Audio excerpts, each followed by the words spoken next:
अस्सलाम वालेकुम दोस्तों, क्या हाल चाल है? ठीक हो? मज़े में? उम्मीद है आप खुश होंगे। आप देख रहे हैं यूट्यूब चैनल। मैं हूँ आपका दोस्त साहिब पिताफी। आज हम आपको ऐसे बंदे से तारफ़ करा रहे हैं जो आप गांधी नेक्स्ट ये छोटा गांधी आया है। अस्सलाम वालेकुम। वालेकुम सलाम भाई। आप बड़े गांधी का भाई हूँ, छोटा गांधी। ये आप पाकिस्तान में आ गए हूँ। ये पाकिस्तान में है, वो इंडिया में रह रहा है। इसका जो बड़ा भाई है वो इंडिया में रह रहा है। आप ये सिगरेट भी पीते हैं? आप सिगरेट भी पीते हैं? कैसे पीते हो? पी कर दिखाओ। ये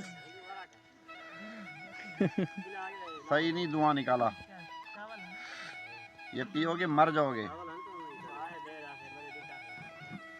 बड़े बड़े सूट लगाओ, ऐसे धुआं ज्यादा निकालो यार, पता लगे लोगों को। ज्यादा लगा लो, ज्यादा मुंह से ना निकालना सिगरेट। ये हमारे और भी दोस्त पहुंच गए हैं। ये नंगर हमारा तैयार हो रहा है। वो दूसरा भाई भी यहाँ का रहने वाला है। ये सामने वाला भाई यहाँ का रहने वाला है। आप ये रहने वाला है। ये सारी संगत पहुंच गई। ये हमारे छोटे देखना नहीं, ये भी आ गया है।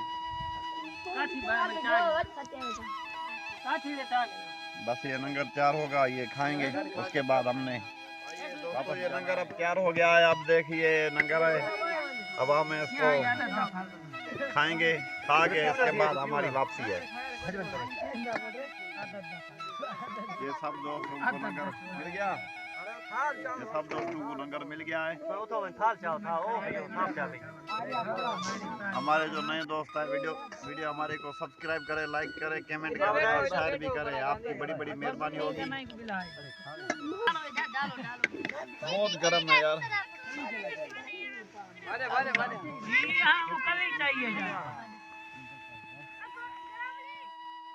लंगर भी खा लिया है। अभी जो है हम वापस जा रहे हैं। ये हम सारा स्टाफ है, हमारा जितना भी है दोस्त, ये सारे देख रहे हैं आप। इनके साथ हमारी वीडियो अच्छी लगे तो हमें सब्सक्राइब लाइक जरूर करना। नेक्स्ट वीडियो से साहिब पिता की इजाजत देना। अल्लाह हाफिज़।